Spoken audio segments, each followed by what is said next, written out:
want to get into this as quickly as I can because there's a whole lot of information that you need to know to install a Zipline kit. Now, I'm here in my tool shed just because it's kind of windy outside. It's easier to hear me in here. What I did, I'll just tell you this straight up. I think this is a better way to go. I installed my Zipline before I got on camera to talk to you about it.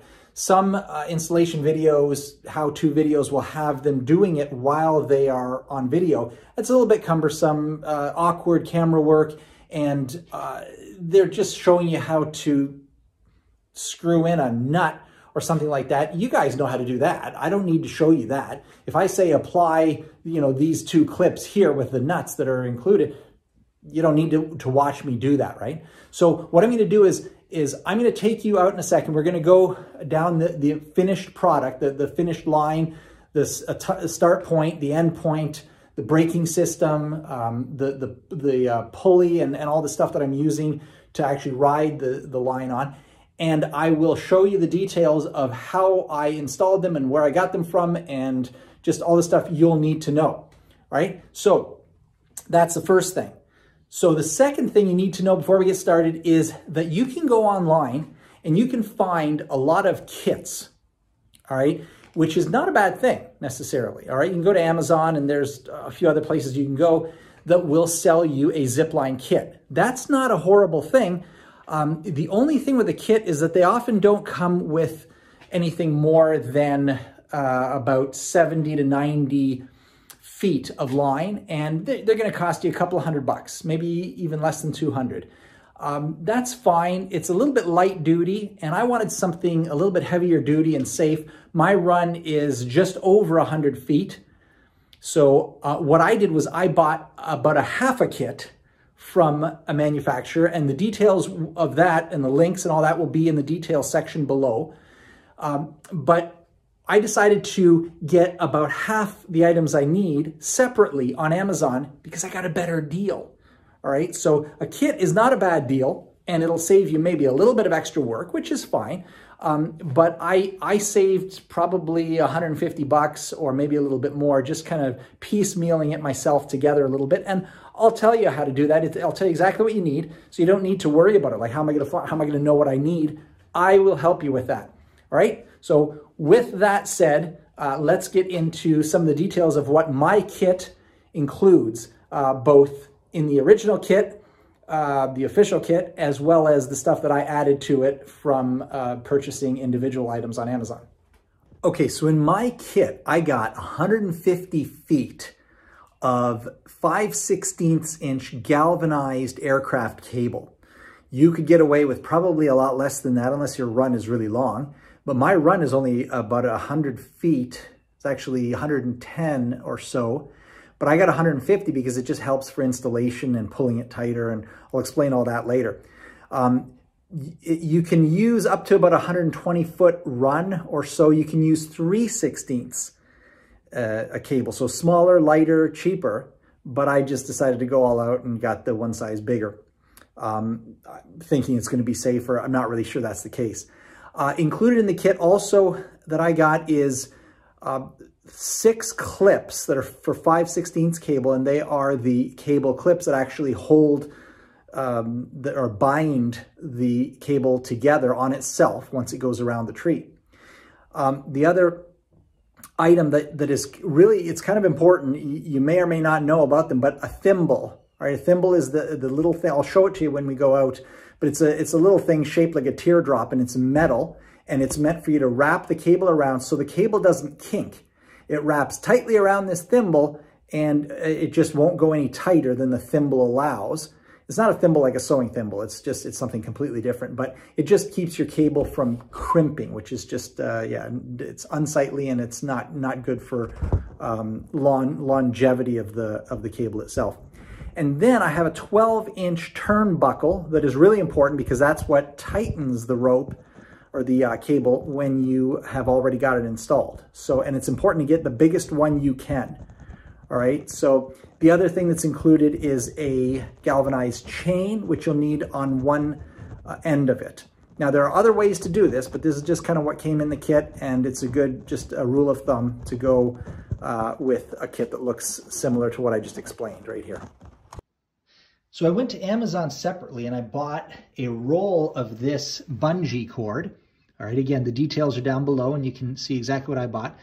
And then a carabiner here, and this is just a clip from that I had lying around the house, but you know, if I didn't have it, I would use another carabiner, just like that one. I could have used that, but I just used this smaller one. Okay, and this is the braking system, and this carabiner goes right around the actual cable, the Zipline cable. And that's what the trolley that goes along the Zipline itself, that it'll catch on to this. And the bungee cord is pretty tough. It'll stop the rider. And this other end of the cord is attached, get a piece of grass in there. It's attached to a ground stake, a ground anchor, which is kind of looks like this one right here. And I got it on Amazon. I don't know, it was like 10 bucks or something like that. Pretty inexpensive. And it kind of looks like those things that you would take to the dog park, you know, to screw in the ground temporarily to anchor your dog's leash to, right? It can even just be a spike that you drive in the ground. You don't really need anything too super duty because it'll work. Trust me, it'll work. It doesn't matter how heavy the weight is coming down the line. All right, so the next thing you're going to need is something that your kids can sit on or hold on to. All right, lots of things you can buy, different trolleys with handles and all kinds of things. There's just no end to it, really. I decided in the end to go with this system, what I have here. So let me just show you real quick. This is a trolley that I bought separately on Amazon. And again, a really heavy-duty carabiner here. I hope I'm saying that right, carabiner. This one is bigger than you need. It'll, like everything here will hold like thousands of pounds. You don't even need that. But anyway, it was really, you know, relatively cheap on Amazon. All right, I got this. This is for climbing. It's actually for serious climbers. It's not meant for zip lines per se, but in fact, they're actually better for zip lines than hand trolleys that often come with a Zipline kit. So heavy-duty kits will actually have these types of trolleys, all right? So then I have it attached to a yellow strap here. That came with another thing I'll tell you about in a second, but it could just be a piece of rope. It doesn't really matter. And then, as you see, I've got another carabiner here because to it, I have attached my seat. All right, so I just made this. It's just a piece of pine. It's about the size of a small dinner plate. And that's just what, you know, the kids will sit on, and you just straddle this cable that I had lying around, or this rope I had lying around the house. All right, and then the blue rope here, as you see, it's attached to the whole system because it's what has to be pulled back. That's how I pull the whole system back to my starting point. I can't just grab the seat because the Zipline cable is too high. But you can grab this blue rope from the ground and run back to point A, starting point. The other thing I got that I mentioned that came with this yellow strap here is a harness. All right, so you can't really see much here. It's got two loops here, one there and one there where your legs go in, and then this loop in the center is your waist goes in through that. And it's a harness that you would see mountain climbers or you know, cliff climbers and rappellers use, right? So it's meant for climbing. It's rated for like way more weight than you will ever need. And you see there's a red handle here, and that's where I would go over here. I would attach this carabiner too. And so it would be typically for kids, smaller kids that, you know, you're not sure if they can really hold on to that seat that I have. This they can't fall out of. So anyway, it's a safety thing, works really well. An optional feature, which is not a bad idea at all, is to have a bicycle helmet or even a climbing helmet, if you can afford it, to have just for your kids, for anyone who's riding it. It's not a bad idea to have, especially if your Zipline is a little bit faster than maybe the average, and for sure if it's going over something like a ravine or something that can be dangerous if somebody fell.